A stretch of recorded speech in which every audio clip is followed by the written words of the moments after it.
ദൈവത്തിൻ്റെ അതിപരിശുദ്ധ നാമം വാഴ്ത്തപ്പെടുമാറാകട്ടെ. പ്രിയരെ, നമ്മളിപ്പോൾ നോമ്പുകാലത്തിൻ്റെ ദിവസങ്ങളിലൂടെ ഒരു ആത്മീയ യാത്രയിലാണ്. ഈ ദിവസങ്ങൾ വെറും ഒരു ആചാരപരമായ ആരാധനാ കാലമല്ല.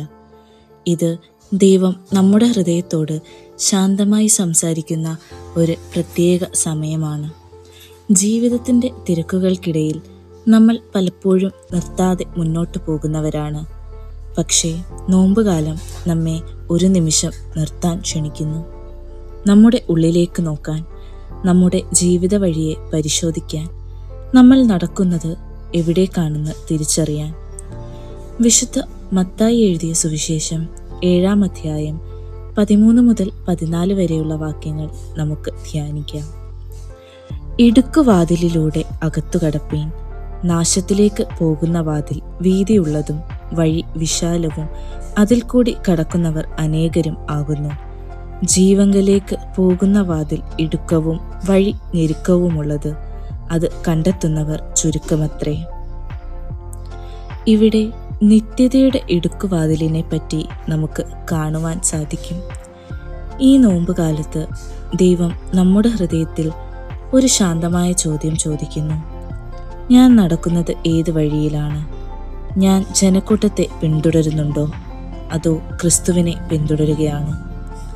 അവൻ നമ്മെ ഓർമ്മിപ്പിക്കുന്നു, ജീവിതത്തിൻ്റെ യഥാർത്ഥ അർത്ഥം സ്വയം മാത്രം അന്വേഷിക്കുന്നതിൽ അല്ല, അത് ദൈവത്തിൻ്റെ സ്നേഹത്തിൽ ജീവിക്കുന്നതിലാണ്. ഇടുങ്ങിയ വഴിയിൽ നടക്കുന്നത് ഒരു വലിയ തീരുമാനം കൊണ്ട് മാത്രം ഉണ്ടാകുന്നില്ല. അത് ദിവസേന ചെറിയ തീരുമാനങ്ങളിലൂടെ രൂപപ്പെടുന്നു. ഓരോ ദിവസവും നമ്മുടെ ജീവിതം ചെറിയ തിരഞ്ഞെടുപ്പുകളാൽ നിറഞ്ഞിരിക്കുന്നു. നമ്മുടെ വാക്കുകൾ സ്നേഹം നിറഞ്ഞതാണോ? നമ്മുടെ പ്രവൃത്തികൾ സത്യനിഷ്ഠയോടെ ആയിരിക്കുന്നോ? നമ്മുടെ ഹൃദയത്തിൽ ദൈവത്തിന് സ്ഥലം ഉണ്ടാകുന്നു. ഈ ചെറിയ തിരഞ്ഞെടുപ്പുകൾ നമ്മുടെ ആത്മീയ വഴിയെ രൂപപ്പെടുത്തുന്നു.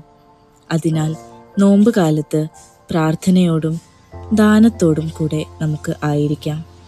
പ്രാർത്ഥന നമ്മുടെ ഹൃദയത്തെ ദൈവത്തോട് വീണ്ടും ബന്ധിപ്പിക്കുന്നു. ദാനം നമ്മെ ഓർമ്മിപ്പിക്കുന്നു നമ്മുടെ ജീവിതം മറ്റുള്ളവർക്കുള്ള അനുഗ്രഹമാകണമെന്ന്. നോമ്പ് നമ്മെ പഠിപ്പിക്കുന്നത് നമ്മുടെ ആഗ്രഹങ്ങളെ നിയന്ത്രിക്കാനാണ്, നമ്മുടെ ഹൃദയത്തെ ശുദ്ധീകരിക്കാനാണ്.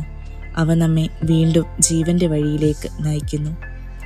പ്രിയരെ, ഇടുങ്ങിയ വഴി ചിലപ്പോൾ കഠിനമായി തോന്നാം. എന്നാൽ ക്രിസ്തീയ വിശ്വാസത്തിൻ്റെ ഏറ്റവും ആശ്വാസകരമായ സത്യം ഇതാണ്: ഈ വഴിയിൽ നമ്മൾ ഒറ്റയ്ക്ക് നടക്കേണ്ടതില്ല.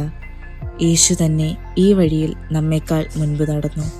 അവൻ നിരാകരണം അനുഭവിച്ചു, അവൻ വേദന സഹിച്ചു, അവൻ ക്രൂശ് ഏറ്റെടുത്തു. പക്ഷേ ക്രൂശിൻ്റെ ശേഷം പുനരുദ്ധാനവും ജയവും ഉണ്ടായിരുന്നു. അതിനാൽ ക്രിസ്തുവിനെ പിന്തുടരുന്ന വഴി ചിലപ്പോൾ കഠിനമായിരിക്കാം, എന്നാൽ അത് നിത്യ ജീവിതത്തിലേക്കുള്ള വഴിയാണ്. അവൻ വാഗ്ദാനം ചെയ്യുന്നത് തൻ്റെ സാന്നിധ്യമാണ്. ക്രിസ്തു നമ്മോടൊപ്പം നടക്കുമ്പോൾ നമ്മുടെ ഭാരങ്ങൾ ലഘുവാകും, നമ്മുടെ ഭയങ്ങൾ കുറയും, നമ്മുടെ പ്രത്യാശ ശക്തമാകും. അതുകൊണ്ട് ഈ നോമ്പുകാലത്ത് നമുക്കൊരു തീരുമാനമെടുക്കാം. വിസ്താരമായ വഴിയിൽ നിന്ന് മാറി ജീവൻ്റെ ഇടുങ്ങിയ വഴിയെ തിരഞ്ഞെടുക്കാം. സ്വയം നിഷേധിച്ച് ക്രിസ്തുവിനെ പിന്തുടരാം. ദിവസേന സ്നേഹവും സത്യവും തിരഞ്ഞെടുക്കാം. അങ്ങനെ നടക്കുമ്പോൾ നമ്മൾ കണ്ടെത്തും, ഈ ഇടുങ്ങിയ വഴി നാശത്തിലേക്കല്ല, ദൈവത്തോടുള്ള നിത്യ ജീവിതത്തിലേക്കാണ് നയിക്കുന്നത് എന്ന്. ആമീൻ.